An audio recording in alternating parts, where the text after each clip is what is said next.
So how I got into medicine is that, my whole family is medicine. I'm doctor like almost number 11 in my family. And what we could normal consider everything doctor related, we talk at the dinner table and everything. And we should always learn. One of the great things about being a doctor is that continuous learning. I did look up space medicine, but that's kind of a completely different field. I would never be allowed to go on a rocket as an astronaut. I have -5 vision.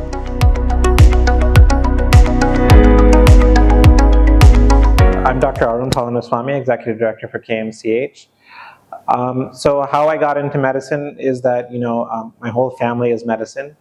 I'm doctor like almost number 11 in my family.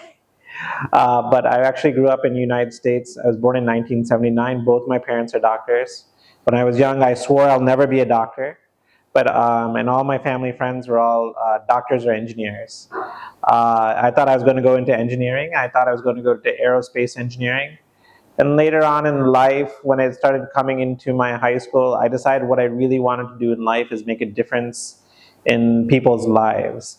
I want to make a change. Aerospace engineering, you can still do it, but I feel like doctors, you get more involved in people's lives and you can make changes on a daily basis. You have a chance to really make a difference. And that is one thing that drew me into medicine. So although I tried not to become a doctor, I ended up becoming a doctor. Then I was studied here. I was initially born in US. My parents moved here when I was in 7th standard to start KMCH. I studied here and stayed in school in Coimbatore. Then I went on and did my MBBS in Manipal. And then I went abroad and did my MD medicine in St. Louis University. From then on, I was working as an internal medicine doctor in multiple hospitals in the US, often giving a lot of time off to come back and forth between India. And for a 5-year period, I was going back and forth between US and India, and before I came down in 2015 and permanently settled here in Coimbatore at KMC. Sometimes I think everything we do is very normal, but then everyone will feel it's very shocking. In order to get sick and not go to school, all my friends will say, vait valikide, tala valikide, fever, kachal. I had to hit criteria. I had to have fevers of 102, with not settling with paracetamol. I had to vomit twice. My mother was a pediatrician, so I had to really be sick in order not to go to school. So chuma vaitavali, I still had to go to school. And what we could normal consider everything doctor related, we talk at the dinner table and everything. Only till I got married and realized my wife came to the dinner table of her family, and she realized we are talking all medical things and all things about people and people getting sick and injured. And she was not gonna, she was very scared. But so it was always what we got used to it. So we got used to talking a little bit about patients, people's family. One thing is, if you're the doctor in the family, everyone comes to you for advice. So you always come back with a little bit of a compassionate thing. You take a little bit of I wouldn't say leadership role, but the role of the doctor in your family is that one of compassion, people come to with problems. So you always have that aspect of life that people always come and you should always help them. So that is a good thing about my family. It's something my parents instilled in me, we should always help out people. We should always be compassionate. We should always give advice. No problems what we have, there's always somebody, who's worse. So we should always be grateful for what we have. And we should always learn. One of the great things about being a doctor is that continuous learning. So you cannot just be a doctor what you learned from 20 years ago. You have to continuously update yourself. So in that sense, my parents also taught me that we should always continuously update ourselves, not just in the hospital and medicine, but in everything we do. So that was a great learning coming from my parents, which I didn't realize till later in life. But usually in my side of my family, I think I take more after my mother. We're always early to go places early on time, and we're supposed to be very strict in some sense. So I have a lot of personality traits which I take over from my mother. My pet name when I was small was Chubby, because I was supposed to have chubby cheeks. So I always had a big smile, and so I was always supposed to have chubby cheeks. So that was my nickname. Appa has a number of advices in life. One is you should not want anything. You should be happy with what you have. And he doesn't worry about anything, He will walk around without like a wallet, a phone, or a pen or pencil. He says, no matter, I can manage anywhere. So, not to want things and always enjoy things. So that was one of Appa's things. He doesn't really care. He cares more about happiness of other people and enjoyment. He says not to stress out and worry. He is also very passionate and also gets very angry. But so one of my things my parents always wanted me to do is, it doesn't matter if things come easily to us or difficult. We always want to work hard. So it's not so much about scoring, high marks. Is that we should always work hard and to score whatever marks the best we can. So even if I worked very hard but I scored lower, they would be more proud of me than if I was very lazy and still got a good score. So they always wanted us to encourage hard work as a personality trait that they always encourage. So I am the youngest of three children. My brother was 6 years older than me, and my sister is 4 years older than me. Uh, Growing up, I was always the smallest one, so I guess so. For me, I was always going in their shadows, and so they always set up a higher standard for me. But it's always love of family. My brother always took care of me when I was big. When I was bigger, he'd always see things. If I had to go on a trip, he took a lot of responsibility on, as like the older child usually does. My sister was always watching me. I used to have to go to school with her on the school bus. She'd always make sure I was being taken care of. So she always have a little protective instinct. There's always little brother sister fights, always, and I was always the littlest one. So I was considered the cute one who can get away with anything. So, but there's a lot of love in our family. I don't think I had a single turning point to join medicine, if that's what you're asking. Basically, what it was that I was going throughout pathing, seeing what all the things I wanted to do in life when I was going through 9th standard to 12th standard. I was really liked engineering, but then, as I said, it was all about making a difference. You have to admire people who do like engineering courses. Sometimes the products they make is spectacular, but it's a once in 10-year project, especially with aerospace or something. So whereas medicine, it's almost a daily. You get a chance to do something on a daily basis. So I ended up into medicine, and so that's where the turning point came for me when that realization hit. That medicine is the amount of difference you can make in people's lives is much bigger, I feel, on a day-to-day basis. Yeah, I still read almost anything about science fiction or space or something new technology. I'll always be reading about it, even though, so I still have a lot of dreams of space and things. I did look up space medicine, but that's kind of a completely different field. I would never be allowed to go on a rocket as an astronaut. I have -5 vision. So I do take a bit of realism into it, but one of the great things is now is in terms of administration is a lot of the new technology, new things being incorporated.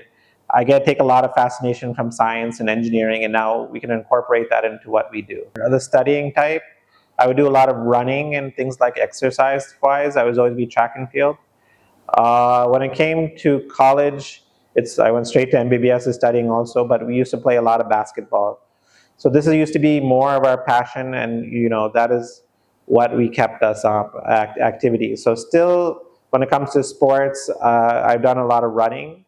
I still do running. My only new passion, which I've gotten, was I like to do hiking a lot more, which I developed later in my career. And so we go to travel and hiking, so that's more of what I passionately like to do now. See, I don't think India is handicapped in the terms of brain power. A lot of people here are brilliant. It's just that we don't have a proper environment to suit us and stimulate us, and that structure needs to be there. So when I came, it's one of the things when I first came back to Coimbatore, 2015, they asked me if I wanted to practice medicine and I wanted to practice, or I want to do just administration or do both.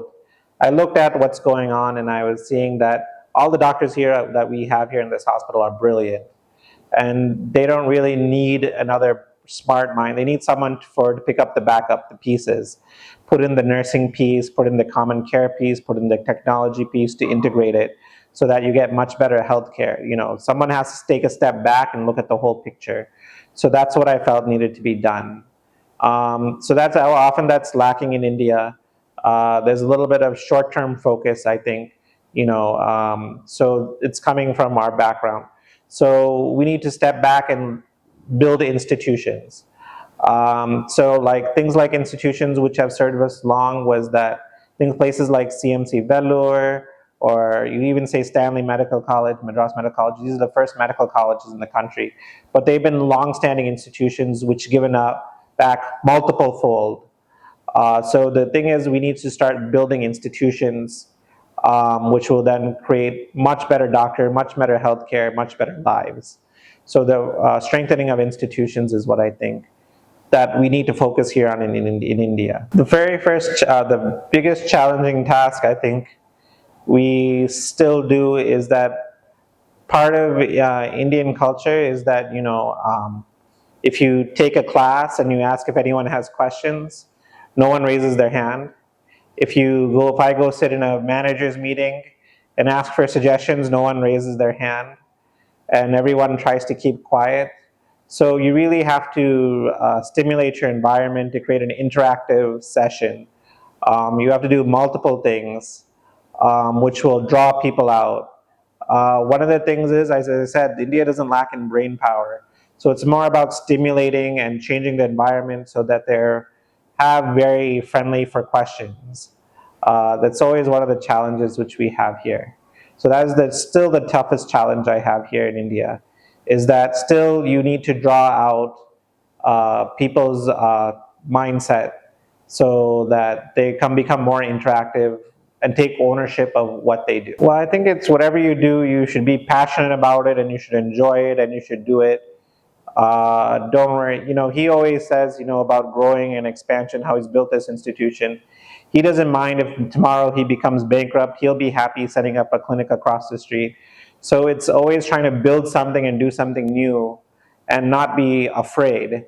So that's one of the things I got from my father was he's always he always tries to grow himself, develop himself, and he doesn't worry about failure or people were so that's what his major thing I think he was, the lack of fear of failure, and he wants to grow as an institution and develop the right way, as he puts it. What gives immense pleasure in my work is now that I'm more hospital administration, I get immense pleasure by among all the great things we have achieved.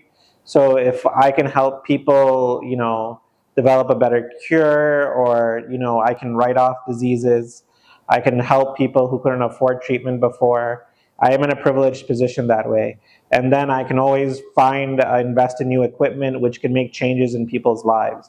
So I am developing, the doctors are developing, and the staff is developing. Sometimes we do leave staff and they go on to, nurses, they come to join us and then they get a job abroad in like 2-3 years. But then you should always be happy for them. You should always be happy that they're developing, going out in the world. So that's one of the things that gives us happiness, is that I'm able to make a change in patients' lives. And for my own employees and my own doctors, we can always grow up to see them develop into something much more. In medical education, we have a shortage of doctors, so we're doing a massive expansion in a very short time. These last 10 years, it's very, very challenging. Right now, we're trying to work on with the growth of expansion to make sure the students teach enough and do enough. We're going to have to attract more doctors into the teaching profession to become tutors. So that is the remaining challenge, is that how do we expand the medical education?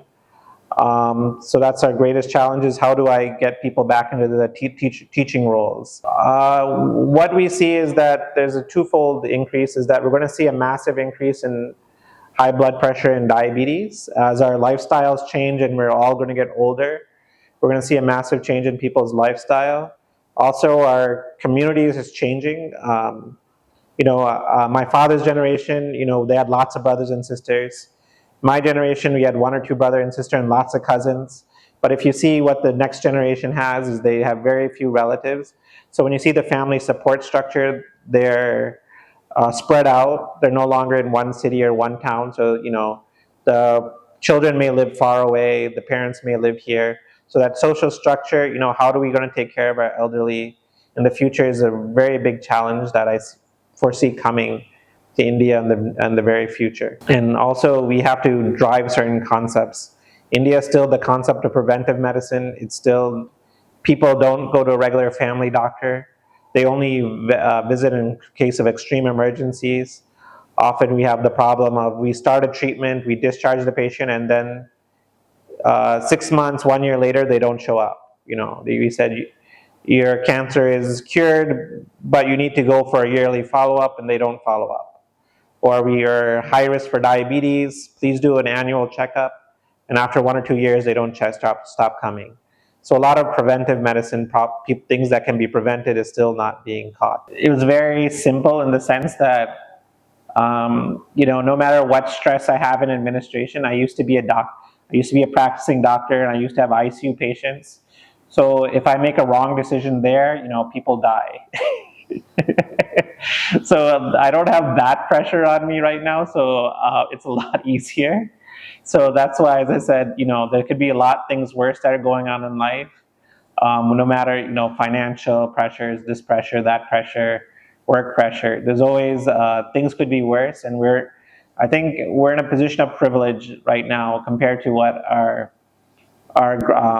fathers and grandfathers went through. If you see what we have today in life, it's a privilege. I'm privileged to be here, talking in a big institute with all the modern equipment. 50 years ago, we didn't have this many colleges, much money. If you wanted to go abroad, you'd really have to go abroad. There wasn't much available in terms of equipment, even though the brain power was here. If you wanted to buy a new CT, I think 20, 30 years ago, we couldn't even do it. They wouldn't even sell it in India. So now we're in a position of privilege, so I would say. So we should be happy that we have such privilege. We're in a position where we can treat patients, we can do better things for our students, take care of kids better. So I think we should always look at what we have and rather than what we don't have. Food habits are not very good.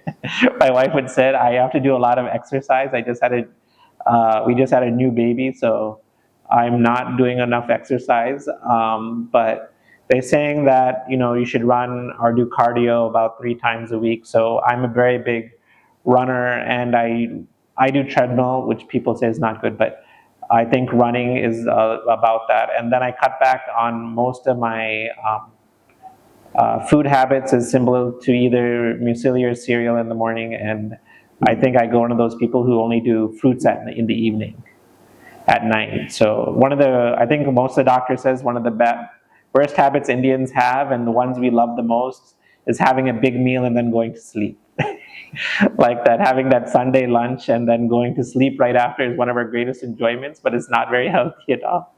So I think we have to just moderate ourselves, keep ourselves active, keeping ourselves walking. It's a little bit hard now that we're living the city life, but we have to force ourselves to find walking and activity and cardio on a regular basis. Who's very strict in my family? My mother is more strict in my family. I grew up in one of those households where my father worked a lot, and my mother enforced discipline, education, rules, and sees the studies. So in my family, my mother was a little bit more strict. My sister and brother, it's a little bit tougher now since I moved back to India since 2015. I meet my brother 2-3 times a year. He travels back and forth with India. My sister, recently, post-COVID, we've only been able to meet once a year. Travel's a little tough. We both have kids. Hopefully, we should be maintaining that. We should always maintain once or twice a year. So that's a little bit tough part. Luckily, with modern technology, we always have voice calls and things like that. So one of the things I always wanted to do with my kids is that I had the privilege, we have that old Indian privilege of my generation of having lots of cousins and stuff. So I want to make sure my kids are always in contact with them. As I said, the importance of doctors in our society is that ultimately we are healers. There's going to be a lot of technology change that is going to come down the pipeline, that things need to be automated and things need to we'll give you instant answers, Google it, AI, what have you not, you'll get instant CT things. But there's a human component, and I think that One of the doctor's job is to be a compass, that when people come to you, that you can give them advice and tell them and hold their hand. As I said, some of this technology people won't be able to comprehend, and there's a lot of emotional stuff people have to go through. So I think that's the role of the doctor in the future, is they have to remain, as technology will be there and it'll get better, but people need a guide, a compass to get them through the system and get them through all the confusion when it comes to dealing with deeply important personal medical issues.